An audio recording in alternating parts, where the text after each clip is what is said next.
Vamos ler a Bíblia. Atos, capítulo 13.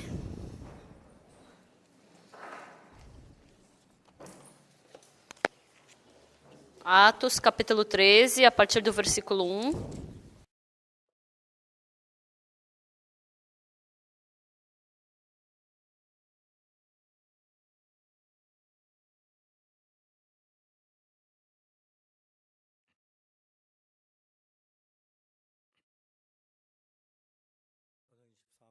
Atos, capítulo 13, a partir do versículo 1, eu vou ler. Havia na igreja de Antioquia profetas e mestres, Barnabé, Simeão, por sobrenome Níger, Lúcio, de Cirene, Manaém, Colasso de Oredes, Herodes, o tetrarca e Saulo. E servindo eles ao Senhor e jejuando, disse o Espírito Santo: separai-me agora Barnabé e Saulo para a obra a que o tenho chamado. Então, jejuando e orando e impondo sobre eles as mãos, os despediram. Enviados, pois, pelo Espírito Santo, desceram a Seleucia e dali navegaram para Chipre. Chegados a Salamina, anunciavam a palavra de Deus nas sinagogas judaicas. Tinham também João como auxiliar. Ao vendo atravessado toda a ilha até Pafos, encontraram certo judeu mágico, falso profeta de nome Bar-Jesus, o qual estava com o procônsul Sérgio Paulo, que era homem inteligente. Este, tendo chamado Barnabé e Saulo, diligenciava para ouvir a palavra de Deus, mas opunha-se-lhes Elimas, o mágico, porque assim se interpreta o seu nome, procurando afastar da fé o procônsul. Todavia, Saulo, também chamado de Paulo, cheio do Espírito Santo, fixando nele os olhos, disse: ó filho do diabo, cheio de todo o engano e de toda a malícia, inimigo de toda a justiça, não cessarás de perverter os retos caminhos do Senhor? Pois agora, eis aí está sobre ti a mão do Senhor e ficarás cegos, não vendo o sol por algum tempo. Não, no mesmo instante caiu sobre ele névoa e escuridade, andando à roda procurava quem o guiasse pela mão. Então o procônsul, vendo o que sucedeu, creu, maravilhado com a doutrina do Senhor. E navegando de Pafos, Paulo e seus companheiros dirigiram-se a Perge da Panfilha. João, porém, apartando-se deles, voltou para Jerusalém. Mas eles, atravessando de Perge para Antioquia da Psídia, indo num sábado à sinagoga, sentaram-se. Nós lemos até aqui. Então, desde o começo do mês de novembro, a gente começou a cantata de Natal. Essa vez, a apresentação da cantata está trazendo muita alegria e emoção para o coração de muitas pessoas. Por isso eu fiquei bem feliz. Na verdade, o Natal é no fim do mês de dezembro, mas quando chega o fim do ano,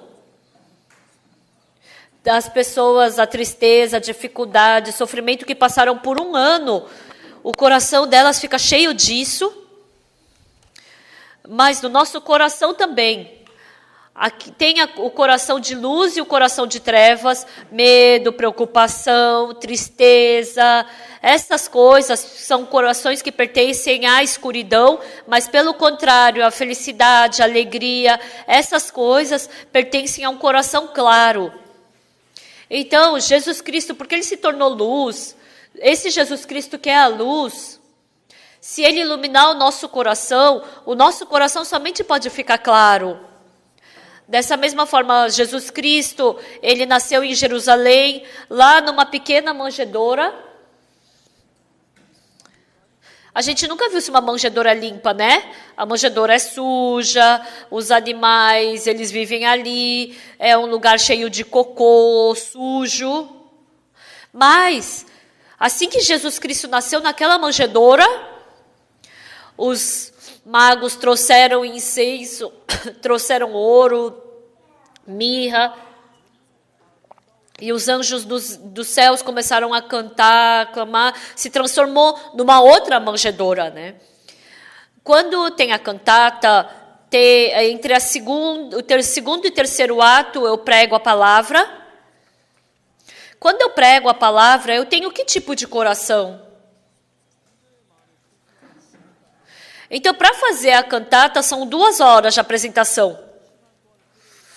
Então, por essas 2 horas, toda a preocupação, angústia, tristeza, tudo isso é expulso do coração deles. E por 2 horas, a alegria pode preencher o coração deles. Para que o coração deles já não tenha mais preocupação e tristeza. Então, foi com esse desejo que eu fiz essa cantata, para que eles começassem um ano novo com esperança. No segundo ato, tem a história da Ana. A Ana e o pai discutem. E o pai fala, hoje é o Natal. E aí o vovô, é o Natal, traz os presentes. Mas aí mudou o clima, né? A Ana nem roubou o pão e ela é acusada, você roubou o pão. As pessoas gritam, atacam ela. E aí aparece um homem, né, gentil e fala, chega. Isso não é um exagero para uma criança? Hoje é Natal. Tá, hoje é Natal. Aí tudo acabou. Tudo isso acabou. Então, não é a palavra de Jesus, mas é a palavra de um homem gentil, né? É só ele falar que é Natal, então toda a preocupação morreu, a angústia morreu, a tristeza morreu. A gente pode ver isso. Isso é um fato, é uma realidade. Quando Jesus Cristo ilumina o nosso coração, sabe o que é incrível? Toda a preocupação vai embora. Em 1962, eu me encontrei com Jesus Cristo. E muita preocupação, angústia que estavam preenchendo o meu coração. Eu sou uma pessoa que eu lia bastante livros assim de histórias, e eu não gostava de ler a Bíblia porque para mim a Bíblia era muito chata. Em 1962, no dia 7 de outubro, pela primeira vez dentro do meu coração, aquele meu coração que estava cheio de pecado, aquele fato de que Jesus Cristo morreu na cruz lavando o meu pecado, eu acreditando nisso, a luz de Jesus Cristo começou a iluminar no meu coração. E sabe o que foi incrível? Desde então eu comecei a ter alegria e comecei a ter esperança. Quando eu era criança, eu vivi de uma forma muito infeliz. Em 1951, a minha mãe faleceu. Depois que a minha mãe faleceu, depois de 1 ano, o meu irmão foi para a base do exército, né? Ele foi servir, e aí eles, como sempre tinha guerra ali naquela época, e o meu pai, ele teve que sair por causa dessa guerra, e assim, tinha só minha irmã mais velha 14 anos, a outra 13, e tinha eu que tinha 11. Então, meu irmão, ele estava muito angustiado, eu tinha 9, né? Então, sempre ela, antes de dormir, chorava. E nós 4 acordávamos à noite e ficávamos chorando. Em 1962, até eu me encontrar com Jesus Cristo, eu não consigo me lembrar de nenhuma felicidade e alegria que eu tive. Eu sempre vivi de uma forma muito escura até então.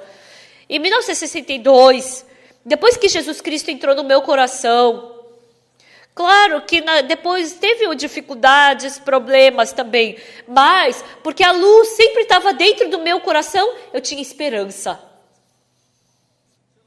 Uma vez eu recebi uma carta. Eu recebi uma carta de um lugar, uma senhorita,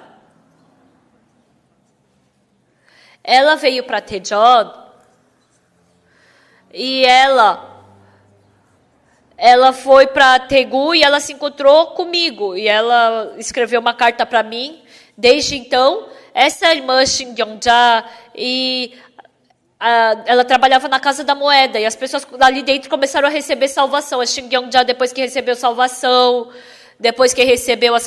também foi a Chong Gi-ja, ela recebeu salvação, a Ho Soo-yeon, a Park Soo-yeon, todas elas começaram continuamente a receber a salvação. Eu vivi em Padon, até a Casa da Moeda demorava 30 minutos de carro. Eu almoçava E depois eu ia andando até a cidade, pegava um ônibus e depois descia num lugar. Aí eu tinha que parar num lugar e pegar outro ônibus. E depois descer em um ponto. E depois entrar na faculdade, andar por ali dentro. E era bem tarde, assim, do fim do dia. E aí tinha as senhoritas daquele local de trabalho que elas vinham fazer o estudo bíblico. Depois que eu acabava o estudo bíblico, eu voltava para casa, era meia-noite, eu pegava o último ônibus e a minha esposa estava segurando o Dansu no colo e ela estava sentada na cadeira cochilando. E era mais ou menos meia-noite. Quando eu via, será que ela sabe essa felicidade que eu tô sentindo? Embora a gente não tivesse nada, aquelas senhoritas que estavam trabalhando lá na Casa da Moeda, receberam salvação, começaram a mudar, escutando o testemunho delas.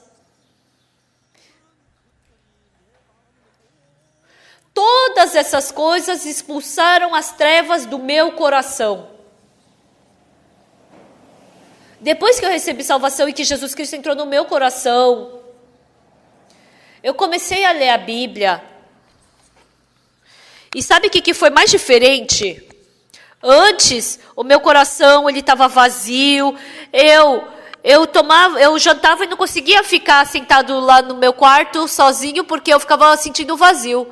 Aí eu ficava andando na rua, me reunia com os amigos, a gente roubava melão, melancia dos vizinhos, maçã. Então era assim que eu fazia as minhas maldades. Mas, recebendo a salvação, o Senhor começou a trabalhar no meu coração. Eu comecei a ter uma paz que eu não conseguia achar no mundo. Desde então, eu comecei a ter felicidade no meu coração. Eu comecei a ficar alegre. A irmã Rossoyol era uma senhorita, assim, bem alta. E o coração dela era muito simples, assim. E a gente ficava discutindo bastante por causa da salvação, né?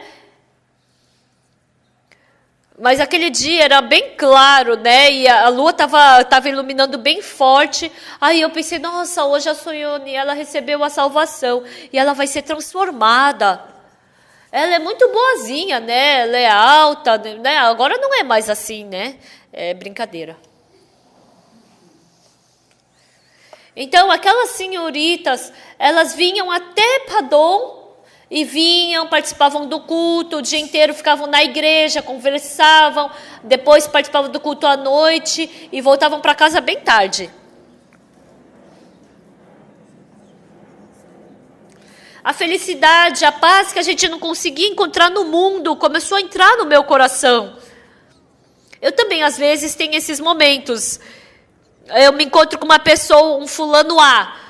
E o fulano B veio se encontrar comigo. E se esperando, porque eu estou conversando com a pessoa A, ela simplesmente volta para casa.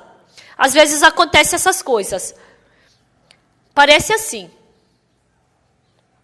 No meu coração, a felicidade, amor, alegria, enquanto eu estiver me encontrando e conversando com essas coisas dentro do meu coração, a preocupação, o medo, a tristeza, mesmo ela vindo se encontrar comigo, enquanto eu estiver com amor, enquanto eu estiver com a alegria, enquanto eu estiver com a esperança, enquanto eu estiver com felicidade, então a preocupação não pode mais aguentar e vai embora, a tristeza, né?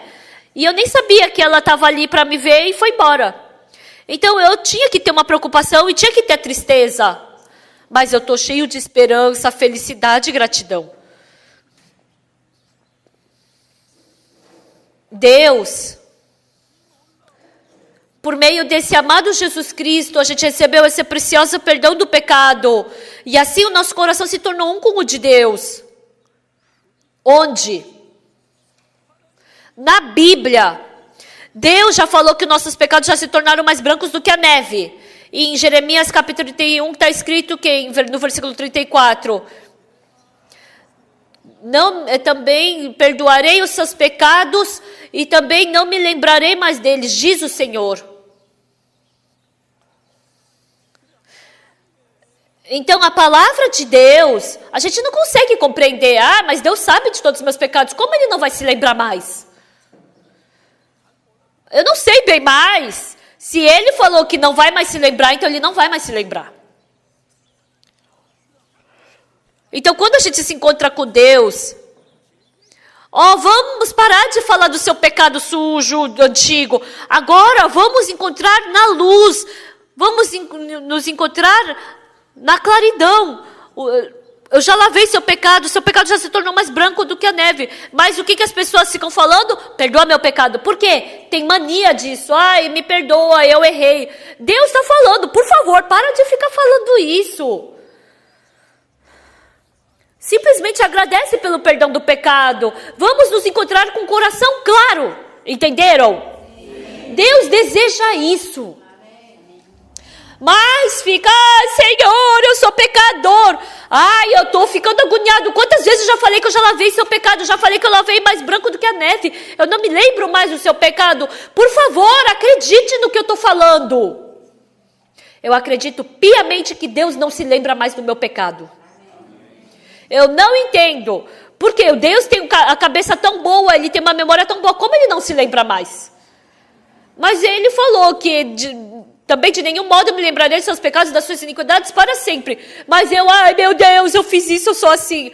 E Deus falou o quê? Ai, chega. Eu já falei que eu já lavei. Por que você está trazendo de novo o pecado diante de mim? Digam amém, pessoal. Por que você está trazendo de novo esse pecado diante de mim?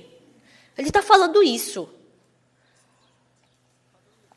Em Atos capítulo 1, os sacerdotes perguntaram para os discípulos de Jesus.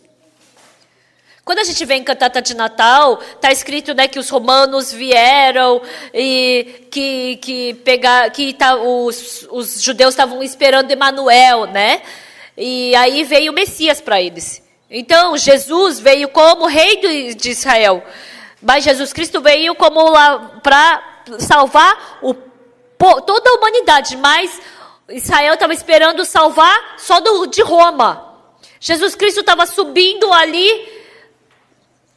Então, os discípulos pensaram, como Jesus Cristo está subindo para se tornar rei. Mas não era isso, era para lavar nosso pecado.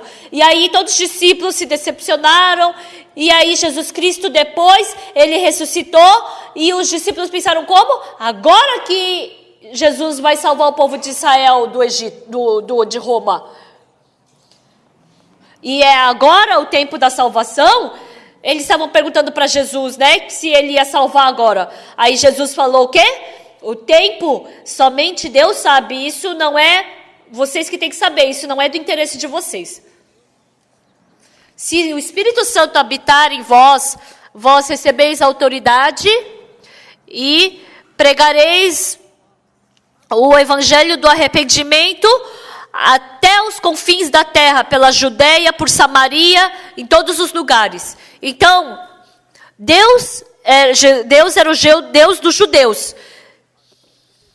Mas os judeus, por meio da morte de Jesus Cristo na cruz, Deus, Ele criou o tempo dos gentios, abriu a porta para os gentios receberem salvação. Primeiro Cornélio recebeu a salvação, estava acontecendo isso.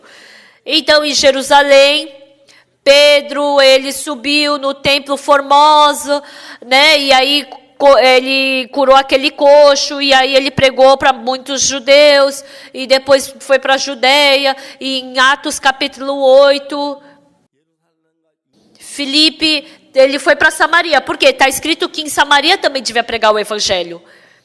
E depois esse evangelho, porque ele começou a ir até os confins da terra. Então, essa palavra que nós lemos hoje de manhã, Atos capítulo 13. Havia na igreja de Antioquia profetas e mestres, Barnabé, Simeão, por sobrenome Níger, Lúcio de Cirene, Manaém, Colasso de Herodes, o tetrarca e Saulo. E servindo eles ao Senhor e jejuando, disse o Espírito Santo, separai-me agora Barnabé e Saulo para a obra a que os tenho chamado. Então, eles estavam dentro dentro de Israel pregando o evangelho, mas Deus falou em Samaria, ou toda a Judeia, e depois até onde? Até os confins da terra, para pregar o evangelho. Então, Deus está fazendo esse trabalho de pregar o evangelho para fora de Israel. E o Espírito Santo mandando Barnabé e Saulo, eles estavam indo pregar o evangelho. Quando eu penso nisso, sabe por que eu fico muito agradecido diante de Deus? Em 1988, teve Olimpíadas na Coreia. Até então, no nosso país, então, foi há 30 anos atrás, né? O nosso país era muito, muito pobre. Era tão pobre que aconteceu o quê? Eles não faziam passaporte para os coreanos, porque se eles fossem viajar, eles iam gastar o dólar, iam tirar o dinheiro da Coreia, né? Iam desperdiçar o dinheiro. Em 1989, depois que acabou a Olimpíadas, pela primeira vez, para as pessoas que tinham mais de 45 anos, eles começaram a fazer o passaporte. Isso foi em março de 1989. Naquele tempo, eu tinha mais de 45 anos, então, no mês de março, pela primeira vez eu fiz um passaporte, eu fui para Los Angeles fazer uma conferência e depois fui para Berlim, Alemanha. E desde então, continuamente, a gente começou a enviar missionários para o exterior. Quando a gente vê os missionários americanos, né, eles vão para a África, eles são muito chiques. Porque na África é um país que não é um continente que não tem água. Então, aqueles missionários, eles onde quer que eles vão, eles fazem um pequeno Estados Unidos ali. Geladeira dos Estados Unidos, carro dos Estados Unidos, máquina de lavar dos Estados Unidos, tudo dos Estados Unidos eles colocam ali. Em 1989, naquele tempo, o total de pastores na nossa missão toda era 30 pastores. Então, a gente tinha muito poucos pastores. A gente não tinha como enviar missionários. Mas a gente tinha que pregar o evangelho, né, no exterior. E aí a gente começou a mandar para a África, começou a mandar. Os missionários, indo missionar, sabe o que é surpreendente? Desde então, o nosso país começou a rapidamente desenvolver. Foi muito incrível.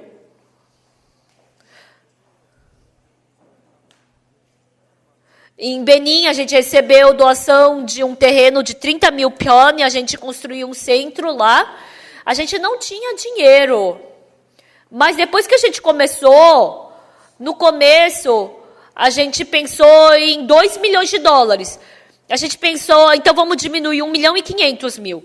Então o pastor, ele era responsável, e com 1 milhão de dólares ele acabou toda a obra. Deus nos deu essa quantia e eu acho incrível.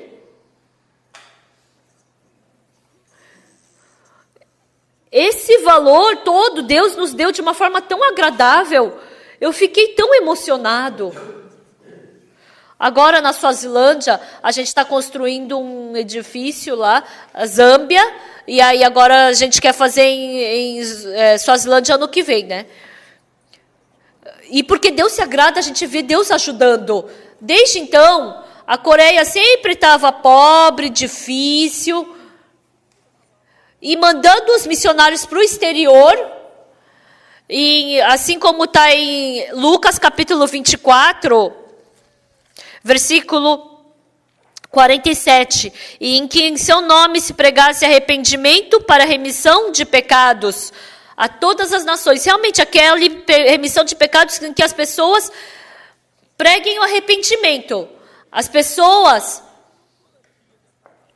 Não existe muitas pessoas na Coreia que preguem sobre o arrependimento e remissão do pecado, onde as pessoas têm os seus pecados mais lavados, mais brancos do que a neve. Mas a gente pregando esse evangelho verdadeiro, a gente vê Deus rapidamente nos abençoando. No começo, Deus começou em Jerusalém, Judeia e Samaria e falou para ser testemunha até os confins da terra. Os discípulos escutaram isso, mas porque eles não conseguiam calcular isso na sua cabeça, eles somente estavam ferventes ali dentro de Jerusalém. E aí Deus mandou a perseguição ali dentro de Jerusalém e eles tiveram que se espalhar. E Filipe casualmente foi para Samaria, pregou o evangelho e experimentou o trabalho de Deus. Por quê? Deus falou, Israel, Judeia e Samaria. Porque eles ainda estavam parados ali. Quando na Antioquia os discípulos oraram, o Espírito Santo falou para Barnabé e Saulo irem para outro lugar, separar-se deles. E pela primeira vez, eles saíram de Israel, eles foram missionar. Então, Saulo foi a primeira vez que ele fez uma viagem evangélica para pregar o evangelho, né? Então, ou seja, Deus estava cumprindo a sua promessa. A gente fazendo a IYF, a cantata, fazendo a palestra de inteligência emocional, todas essas coisas. Se eu tiver a intenção de querer ganhar dinheiro, de fazer um grande negócio, não é assim, né? Não é por isso que tá certo, mas é porque Deus tá ajudando, porque Ele quer que esse evangelho seja pregado até os confins da terra. Então, sabe o que eu fico surpreso?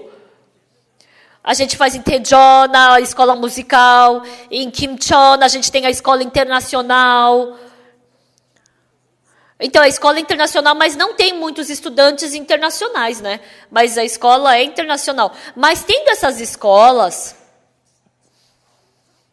fazendo a palestra de inteligência emocional, nossa, a escola ela fica muito boa. Eu tenho o meu sobrinho, ele se casou e não conseguia ter um filho. Eu chamei a minha nora e eu orei por ela. E ela nasceu um filho. Esse filho, ele nasceu, e os pais só tinham um filho, esse único filho, então eles estavam criando de uma forma tão preciosa. E assim ele ficou muito mimado e mal educado. Aí eu chamei o pai da criança e falei, você vem aqui. Se você criar ele assim, com certeza ele vai ser problemático. Você tem que criar ele bem. Eu falei isso. E aí ele falou o quê? Como eu tenho que fazer, pastor? Eu não sei. Então, manda para a escola internacional. Mandou para a escola internacional. E essa criança ficou completamente transformada. Ele vem nas férias. Ele foi procurar o professor da escola dele. Oi, professor. Oi, quem é você? Eu sou um estudante que estudei aqui nessa escola. Eu não te obedeci, professor, só fazia brincadeira na aula, mas desculpa, eu realmente penso que eu errei. Daqui para frente, professor, eu quero viver bem, eu quero ser obediente. O diretor daquela escola foi a primeira vez que ele viu um estudante assim. Aí começou a fluir essa fama, esse boato, e daí ele ficou muito assustado. Eu fui para essa escola de T-Dog e fiquei com esses jovens, né? E tinha muitas árvores. E a gente tinha que cortar essas árvores. E eu cortei uma árvore com uma serra elétrica e eu derrubei essa árvore e os jovens estavam cortando o galho e eu cortei todos assim, com serra elétrica, né? Eu falei, leva para o seu quarto que isso cheira muito gostoso. Né? Eu cortei em fatias assim e os jovens gostaram muito. E por 2 horas, enquanto a gente estava assim se divertindo, parecia que eu estava brincando assim, estava me divertindo com os anjos. E não dava muito tempo para ficar mais com eles, e passando o tempo, esses jovens, realmente, quando eles dominarem esse mundo, quando eles cuidarem desse mundo vai ter muita paz. Com certeza, entre esses estudantes, tem aquele estudante ruim, né? Mas logo eles também se juntaram e mudaram. Esses trabalhos que a gente faz, não é porque eu sou inteligente, porque eu sou bom, mas mas fazer a palestra de inteligência emocional, a cantata de Natal, o News Corps. Por meio dessas coisas, continuamente a gente está abrindo as portas do Evangelho. O pastor Kim Gi-sung, ele foi condenado porque ele matou por homicídio. E depois, no final, ele ficou na prisão. No final dos seus 17 anos de pena, ele leu o livro do perdão dos pecados e ele ia nascer de novo. E ele nasceu de novo. E ele pensou, se eu sair da prisão, como é que eu vou viver? Eu vou acabar bebendo e vou voltar para a prisão. As pessoas que entram na prisão, eles cometem crimes, pecados. E vivendo no presídio, todos eles acabam pensando que são bons, né? Porque lá dentro, como é que eles vão beber? Como é que vão roubar? Como é que vão fumar? Como é que vão se drogar ali dentro? Então, eles pensam como? Que agora eu não tenho mais problema. Mas quando eles saem, na hora já caem no pecado. Mas esse pastor Kim Gi-sung pensou como? Se eu sair, eu vou voltar para a prisão. O que eu faço? Pela minha força não dá. Então, alguém tem que me conduzir. Eu preciso de um pastor que me conduza. Mas não tinha ninguém que o conduzisse. E aí ele leu o livro e ele mandou uma carta para mim, né? Lendo o livro do Perdão do Pecado. E ele falou, pastor, eu posso ficar contigo? Eu falei, pode vir. E ele veio. Por 17 anos o pai dele estava esperando por ele, né? Ele escreveu uma carta que ia para o pai, mas depois ele escreveu de novo, pai, eu não posso ir, eu vou ficar debaixo do pastor. Desculpa, pai, porque eu não posso ir vê-lo. E o pai respondeu, não, tudo bem, não tem problema, é só você se dar bem, meu filho. E ele ficou por 1 ano na nossa igreja, e ele ficou tão feliz dentro da nossa igreja. Não é porque a gente deu uma boa comida, não é que a gente deu um bom quarto para ele, a gente deu somente um quarto vazio para ele. Ele limpava os banheiros sozinhos, limpava os lixos, ele fazia todos aqueles trabalhos que ninguém queria fazer. E ele falou, nossa, faz 1 mês que eu ainda não fui para a prisão. Ele não cometeu pecado lá dentro da prisão, né? Mas ele pensou que ali na sociedade ele ia cometer muitos pecados e ele achou incrível. Nossa, 3 meses e eu não cometi nenhum pecado ainda. Então, ele sempre estava fugindo da polícia. Nossa, agora eu posso andar com coragem na rua. Passou 5 meses, 8 meses, e por 1 ano ele ficou muito feliz. Depois que passou 1 ano, eu falei para ele entrar no seminário. Ele ficou bem transformado. Agora, ele está segurando todos os presídios do mundo. O que ele está fazendo? Eu não sei, se vocês entrarem na internet, vocês vão saber. Lá no Quênia, ele fez uma escola de teologia dentro do presídio do Quênia. Porque lá no Quênia, na prisão, eles não fazem nada, mas ele fica ensinando teologia lá dentro, né? Lá no Quênia, ele está segurando todos os presídios na mão. Os presidiários, eles ficam muito preocupados por causa dos crimes que eles cometem, que eles vão cometer, mas eles conversam com ele e resolvem tudo. Então, na Bíblia, no capítulo 13, versículo 22 de Atos, está escrito assim: achei Davi, filho de Jessé, homem segundo o meu coração, que fará toda a minha vontade. Ele falou assim. Na época de Davi, Deus tinha uma coisa que Deus queria fazer. Ele queria construir o templo de Jerusalém. Deus queria construir o templo de Jerusalém. Esse era o coração que Deus tinha. Mas entre eles não tinha nenhuma pessoa que tinha esse mesmo coração de Deus, somente Davi. E assim, Davi, continuamente querendo fazer esse templo, Deus o ajudou, e depois aparece a história onde Salomão, filho de Davi, construiu o templo. Ninguém conhecia esse coração de Deus, né? Mas Davi conhecia. Quando eu li a Bíblia, Jesus, ele ressuscitou, e a última palavra que ele falou, o quê? Que assim está escrito. Que ele falou que a gente teria que ser testemunha dele na Judeia, em Samaria e até os confins da terra.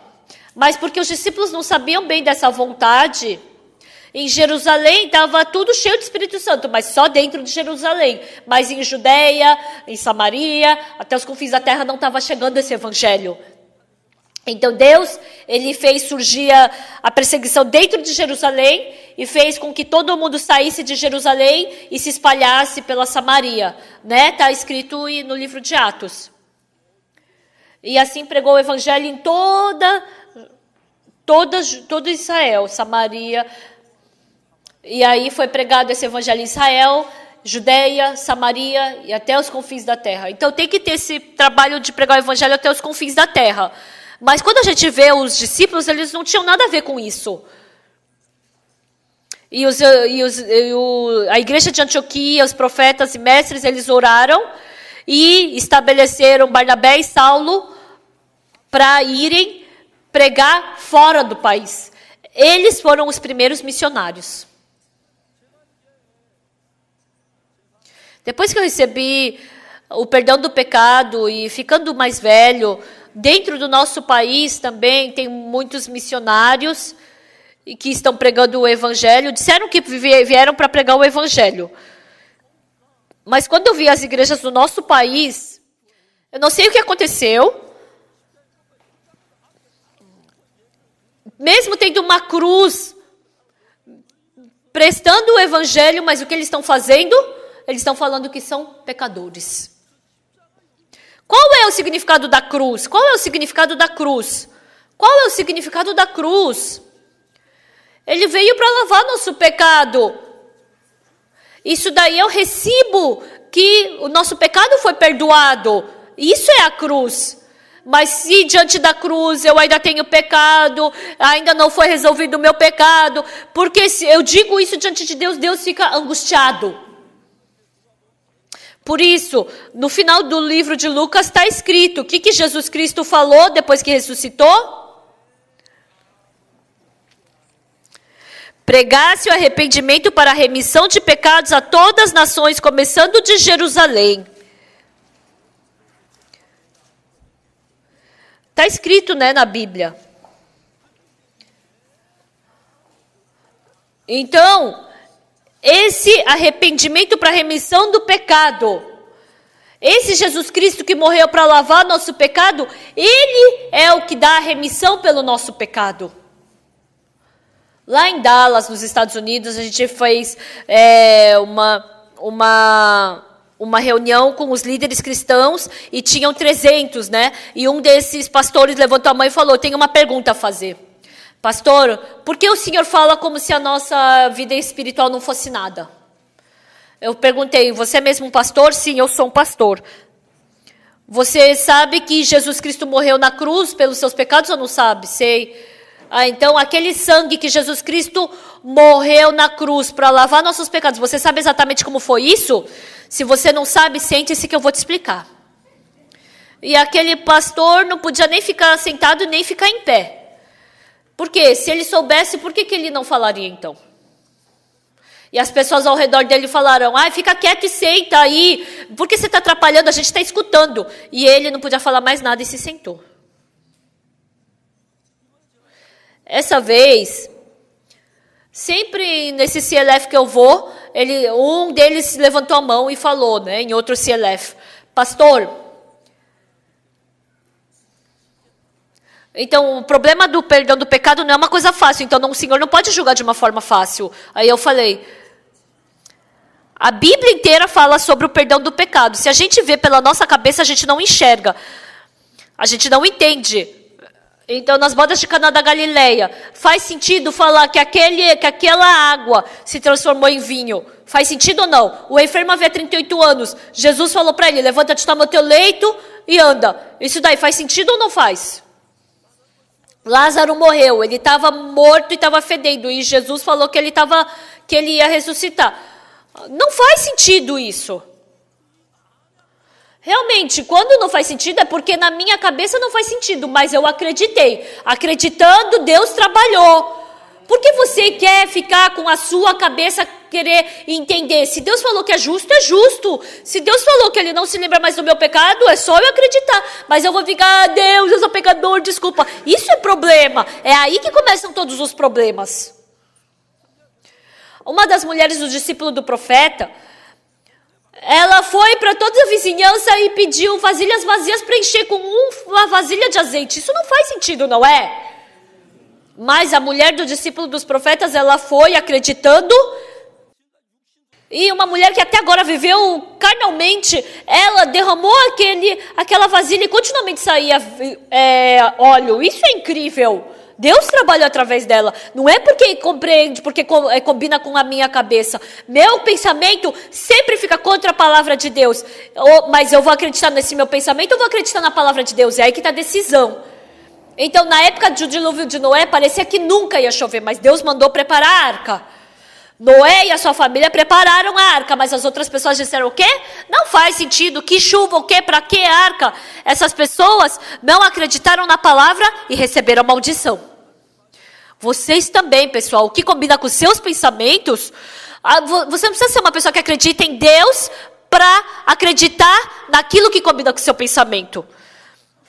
Se Deus falou que lavou seus pecados, então ele lavou. Se Deus falou que ele não se lembra mais dos seus pecados, então ele não se lembra. Não fica se achando inteligente. Se Deus fala que você é justo, não, mas eu tenho pecado.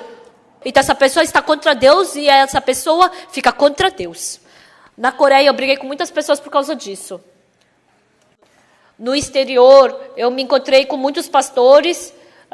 Eu me encontro com 100, 200, 300 pastores, ou muitos, 700, 1000 pastores. Eu continuamente dou palestras para eles. Quando eu fui para a República Dominicana, eu estava na reunião desses pastores e eu falei que eu era justo, eles se assustaram. Então, pastor Parque, o senhor não comete pecado, o senhor nunca mentiu, o senhor nunca roubou? E fala a verdade, fala a verdade. Eu falei, nossa, menti pra caramba. Eu roubei um monte de coisa. Eu roubei um monte de trigo, roubei um monte de batata, roubei um monte de maçã. Então, como o senhor diz que é justo? Eu também não entendo muito bem. E eles olharam assim com um olhão para mim. Aí eu falei, mas uma coisa que eu sei é que Deus falou que eu sou justo. Se Deus falou que eu sou justo, então não quer dizer que eu sou justo? Em Romanos 3, 23 está escrito, pois todos pecaram e carecem da glória de Deus, sendo justificados gratuitamente por sua graça, mediante a redenção que há em Cristo Jesus. Gratuitamente por sua graça. Quem é que me deu essa redenção? Pois todos pecaram e carecem da glória de Deus. Nós somos pessoas que cometemos pecado, mas por meio da redenção que há em Cristo Jesus, Ele nos justificou. Então, se Ele falou que eu sou justo, então eu não sou justo? Então, todos os pastores da República Dominicana gritaram amém! E eles começaram a vir lá para frente, e eles me abraçaram. O Senhor é o meu Pai, pediram assinatura, meu autógrafo, falaram que receberam perdão do pecado naquele dia. Tem um monte de lugar na Bíblia que aparece isso, mas porque não conseguem enxergar com os olhos espirituais, não conseguem enxergar isso. Com a cabeça, não consegue entender que meu pecado foi lavado. Tem um pastor que eu conheço, no dia em que meu filho nasceu, naquele ano, aquele pastor tinha 71 anos. E ele veio para a conferência do perdão do pecado, e ele vendeu a sua casa e se mudou para perto da minha igreja. E aquele pastor, todo aquele tesouro que ele tinha da sua vida, o que era? Era todo um material de teologia de Romanos, Atos, essas coisas, e ele deu para mim, eu ainda tenho. E aí tudo estava assim, quando vinha na parte de justificar, eles pulavam, porque eles não conseguiam entender essa parte. Aí essas aulas, faltava essa parte. Aí Romanos capítulo 23, 3, 23, pois todos pecaram e carecem da glória de Deus. Eles sabiam explicar muito bem na aula sobre isso, mas eles pulavam depois para outro versículo, porque eles não conseguiam entender o versículo 24, sendo justificados gratuitamente por sua graça mediante a redenção que há em Cristo Jesus. Como a gente, sendo pecador, pode dizer que é justo? E aí eles não entendiam, eles formavam a palavra pecador justificado. Eles não conseguiam tirar a palavra pecador dele, porque da consciência eles tinham pecado. Então eles não conseguiam apagar isso. Então o que eles apagavam? Quando o evangelho de Jesus Cristo entrava, então, quando entra o evangelho de Jesus Cristo, o pecado do meu coração é apagado. Esse evangelho apaga, liberta o nosso coração verdadeiramente do pecado. Não é que você tem que fazer isso, você tem que fazer aquilo. Isso que eles mandavam a gente fazer. A gente fazer alguma coisa para receber perdão do pecado, isso não é mais graça. Eu somente tenho que receber o perdão do pecado. Quando eu recebo o perdão do pecado, eu não tenho que fazer nada. Se eu fizer alguma coisa, isso já não é graça. Romanos capítulo 4, versículo 4 está escrito: pois ao que trabalha o salário não é considerado como dívida, mas como salário. Então o que a gente faz não é pela nossa obra, jamais que a gente pode se justificar. Só pela fé, a gente não fez nada. Mas Jesus Cristo se responsabilizou por nós e fez tudo. Então, se existe alguma coisa que a gente tem que fazer, quer dizer que Jesus Cristo não cumpriu tudo. Então, a gente, na verdade, está contra o que Jesus Cristo fez, entenderam? Então, em Jeremias capítulo 31, versículo 34, está escrito o quê? Também de nenhum modo me lembrarei dos seus pecados, das suas iniquidades, para sempre, diz o Senhor. Está escrito exatamente. A gente prega esse evangelho, a gente tem muitos atritos, as pessoas não acreditam e a gente escuta por causa disso que a gente é herege. E tem pessoas que ficam contra a gente. Uma vez, eu estava num posto de gasolina e uma pessoa, ô, pastor Parque, olha, herege. Nossa, eu dei risada, parecia louquinho, né? Ele se assustou olhando para minha cara, né? Eu acho que ele conhece o meu rosto. Eu dei tanta risada dele. Sim, eu sou o pastor Uxo Parque. Eu queria falar assim, mas não falei. Enquanto a gente prega esse evangelho, independente do que eu faça, não tem como Deus não nos ajudar. Por isso que Deus falou o quê? Que encontrou Jessé, que é homem que tem o coração segundo o coração dele. Ninguém tinha em Jerusalém o coração de construir o templo, mas Davi sempre teve esse coração. Amém? Amém. E hoje em dia, esse evangelho que lava os nossos pecados, porque esse evangelho é a vontade de Deus.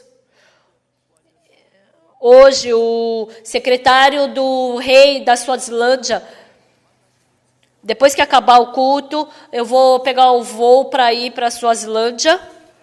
E hoje de manhã eu falei com ele sobre os trabalhos que a gente vai fazer com a Suazilândia. Tem muitas coisas que a gente tem que fazer. E essa vez o secretário, o rei, ele é diferente de qualquer outro líder de um país. Uma vez por ano, por um certo tempo, ele não se encontra com nenhuma pessoa. Ele fica sozinho lendo a Bíblia, se encontrando com Deus, pensando na Bíblia. E ele adora estudo bíblico. A primeira vez, quando eu me encontrei com o rei, disseram que eu tinha 40 minutos para conversar com o rei. E conversando com ele, passou 10 minutos e eu me sentei para conversar com ele. E eu preguei por 30 minutos e preguei 30 minutos e acabei a pregação. E aí o rei falou para mim, fala um pouco mais. E aí eu preguei mais 30 minutos. E aí o rei falou mais um pouquinho. E eu preguei 3 vezes por 30 minutos. O rei, ele ficou tão feliz em escutar o evangelho. E depois ele falou o coração dele. E no final ele falou que ia dar um terreno para a gente construir o centro da IYF e construir uma igreja. E pastor, o Senhor também constrói a tua casa. E daqui para frente não durma no hotel, durma na casa, pastor. E agora a IYF com o rei, a gente fez um acordo. O filho do rei, né, o príncipe, e também quatro pessoas do lado do rei, 4 pessoas do nosso lado, nós 8 fizemos esse acordo. Ele abriu o caminho para a gente poder abrir com qualquer pessoa. No começo ele nos deu 15 mil pion. Aí tinha muita grama, muita pedra, ele falou para não... Aí ele falou, ó, primeiro você organiza aqui, constrói o centro aqui, depois aqui você constrói a casa, faz também aqui um campo, faz aqui um parque. E ele nos deu 30 mil pion. E o irmão levou uma escavadeira e agora ele está fazendo um caminho para a gente. Fazendo isso, nossa, o rei está tão feliz com esse trabalho. E na Suazilândia, tendo reunião com muitos pastores, eu vou lá e prego o evangelho. No começo eles rejeitam. Eles sabem que Jesus Cristo morreu na cruz, mas porque eu cometi pecado de novo, eu não sou pecador de novo. Satanás, ele colocou esse tipo de conceito no coração das pessoas. Se eu cometi pecado, não tem como eu ser pecador de novo, não tem como ser falho. Ele já nos perdoou, já lavou perfeitamente o nosso pecado. Jamais seremos amaldiçoados nem destruídos por causa disso. Por causa disso, a gente pode dizer que é vida eterna. Essa vida eterna jamais vai ser destruída. Essa destruição jamais pode ter domínio sobre nós. Porque ele já cumpriu a eterna redenção. Por isso, Deus, ele não espera nada, nem um pouquinho de nós. Porque pelo seu sangue o nosso pecado foi lavado. Dentro da arca do Senhor, ele colocou as duas tábuas de pedra, né, dos 10 mandamentos e tapou. E falou, não abre mais. Por que precisa da tábua de pedra? Quando quebra a lei. Mas agora você não precisa mais trazer o mandamento, porque o pecado já foi todo resolvido. Então, por isso, tem 2 anjos protegendo para não abrir mais a arca. E foi tapado com o sangue. Agora, não precisa mais tirar os 10 mandamentos. Por quê? Os mandamentos servem para quê? Para condenar o nosso pecado. Mas porque tem o sangue ali em cima. Esse sangue já lavou perfeitamente todos os nossos pecados. Então não preciso mais ficar me preocupando por causa do pecado. Por isso que a gente chama isso a arca da propiciação. Então isso Deus já lavou perfeitamente. Então, para pregar esse evangelho, Paulo e Barnabé foram. O nosso país também era um país bem difícil, mas desde 1989 a gente começou a fazer esse trabalho.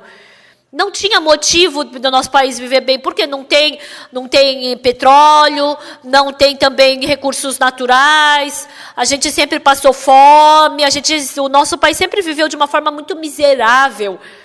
Mas o incrível foi que, a partir de 1989, o nosso país começou de uma forma incrível a desenvolver. Agora se tornou no país em que melhor vive, onde quer que a gente vá.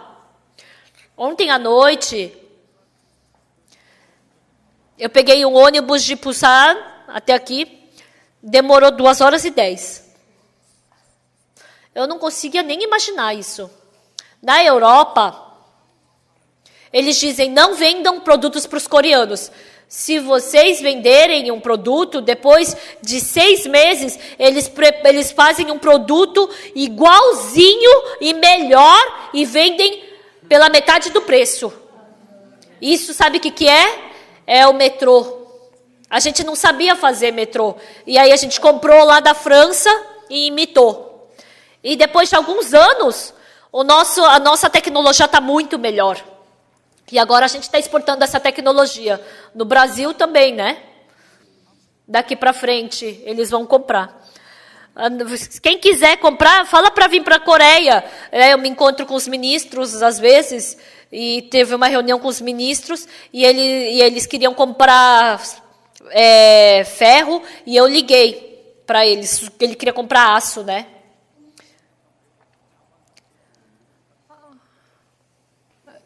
Então, eu falei... não entendi. E aí, ele voltou de ônibus, né? Se eles tivessem comprado o nosso ácido, a gente podia ter feito o metrô e ele podia voltar de metrô. Mas ele não comprou e voltou de ônibus. Aí eu falei, deixa, não quer comprar, então deixa. Eu queria fazer isso pelo país deles. Então, quando a gente vê o trabalho que a gente faz, tem muitas pessoas que ficam contra a IYF, ficam desprezando a IYF. Mas agora, e no Filipinas também foi assim, Filipinas. A gente faz o nosso trabalho e Deus abre o caminho. Então, como eu posso receber misericórdia do rei? Por acaso eu faço economia, eu sou político, eu só sei umas 2 palavras da Bíblia e acabou. Mas Deus é quem trabalha. E sabe o que é incrível?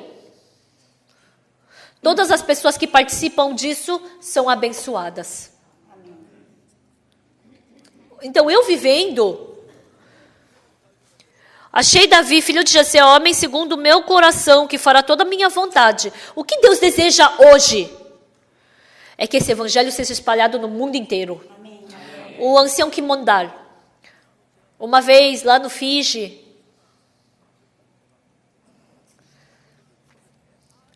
eu fui convidado e tinha uma refeição lá dentro do barco e eu comi, mas eu passei mal.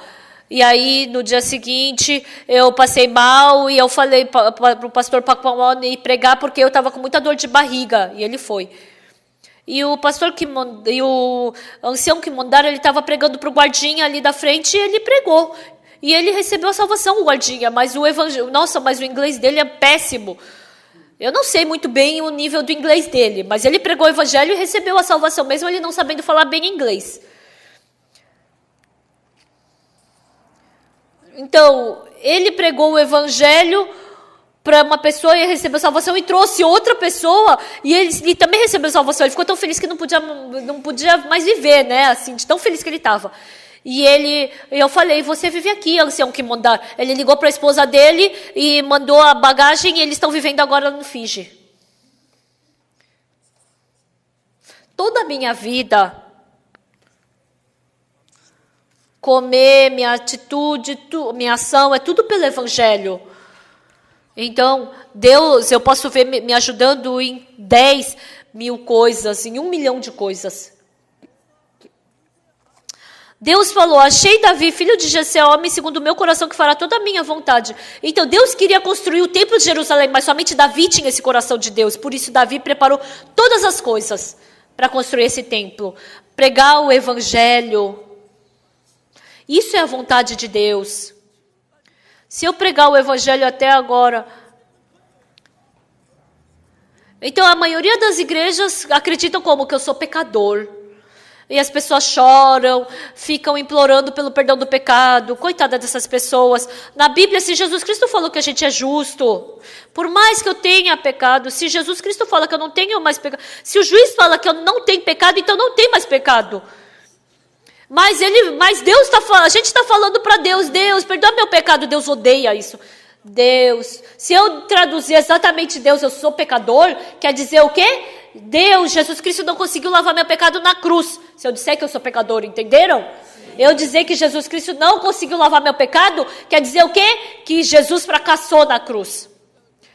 Está escrito na Bíblia que muitos têm a cruz como inimigo. Isso é a pessoa que é inimiga da cruz, que é inimiga de Jesus Cristo. Se Jesus Cristo falou que lavou nossos pecados, então eu falar que eu sou pecador, quer dizer que a morte de Jesus foi em vão. Mas as pessoas estão dizendo isso.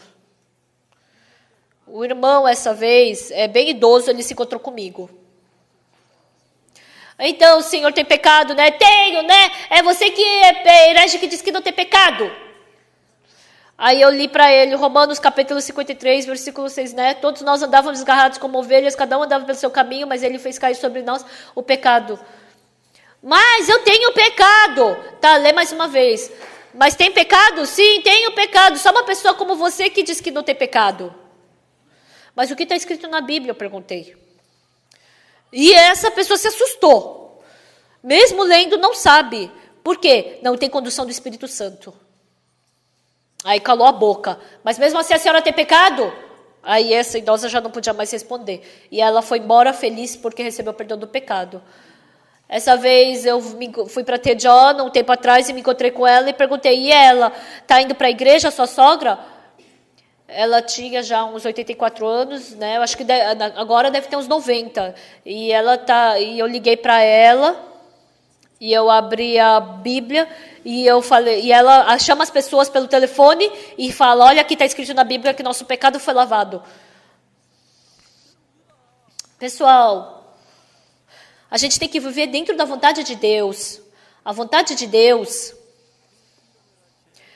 é que a gente receba perdão do pecado e que seja pregado por toda a Judeia, Samaria, até os confins da terra.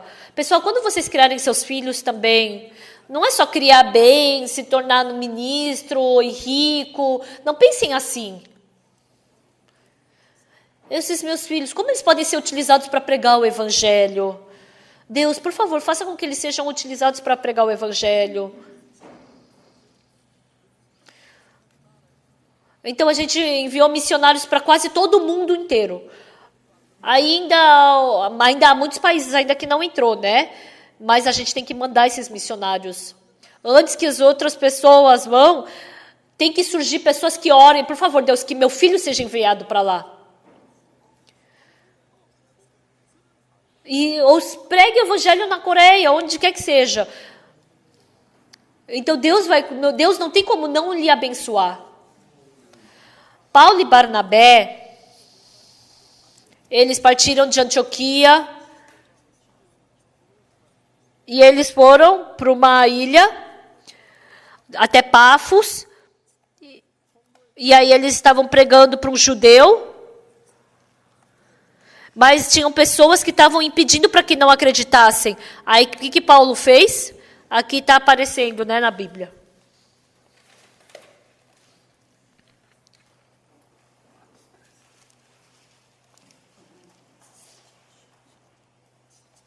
Versículo 10. Ó filho do diabo, cheio de todo o engano e de toda a malícia, inimigo de toda a justiça, não cessarás de perverter os retos caminhos do Senhor? Está escrito assim, né? Sim. Está escrito o quê? Pois agora, eis aí está sobre ti a mão do Senhor e ficarás cegos, não vendo o sol por algum tempo. Sabe o que é interessante aqui? Até um tempo atrás, está escrito, no mesmo instante caiu sobre ele a névoa e a escuridade, e andando a roda procurava quem a guiasse pela mão. Muito tolo, né? Ele estava cego, ele podia falar na hora, desculpa, perdão, ele podia se arrepender na hora.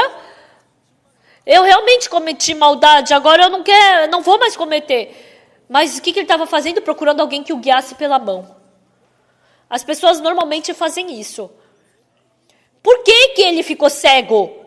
Porque ele rejeitou a vontade de Deus. Se ele voltasse o coração, se ele se arrependesse, Deus poderia curá-lo na hora. Então era melhor para ele poder abrir os olhos, não é? Sim. Mas a Bíblia está nos mostrando essa vontade de Deus.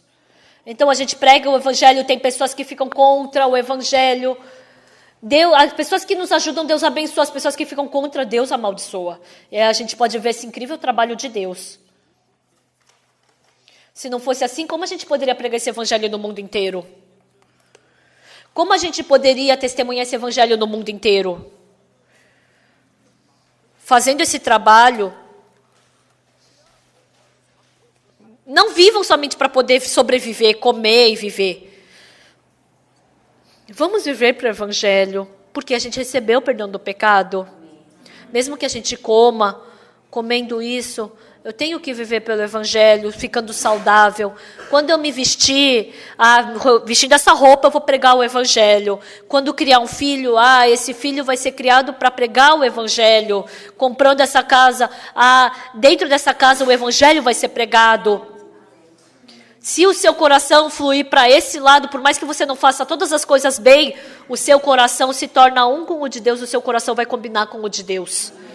Então, independente da maldição, da praga que tiver adiante de ti, Deus vai cuidar. Eu tive muitos problemas, dificuldades enquanto eu preguei o evangelho, mas nenhuma vez Deus não me deixou de ajudar. Sempre Ele me ajudou. Sempre a boa mão dEle estava comigo, concedendo a sua misericórdia. Eu louvo ao nome do Senhor e o agradeço. Por isso, esse evangelho começou por aqui, por Paulo, e depois chegou até Roma. E depois teve perseguição, teve tempestade, mas Deus ajudou. Pelos 50 e poucos anos que eu vivi dentro do evangelho, eu não sou nada, mas Deus me estabeleceu, eu vi Deus trabalhando. Independente da dificuldade que eu tive, eu vi Deus me protegendo e cuidando de mim. Em 1999, quando meu coração estava ruim, eu quase morri. Deus, Ele cuidou do meu coração, meu estômago estava ruim, eu estava sofrendo de úlcera, mas Deus curou perfeitamente a minha úlcera. Qualquer coisa que eu faça, eu vi Deus trabalhando e me ajudando, por isso eu agradeço. Por isso, até ficar mais velho, até morrer, eu quero viver servindo a este evangelho. O melhor caminho para vocês não é o caminho de viver por si mesmo, mas é pelo evangelho, pelo Senhor. Se o Senhor for por vocês, eu acredito que não existirá bênção maior. Até aqui.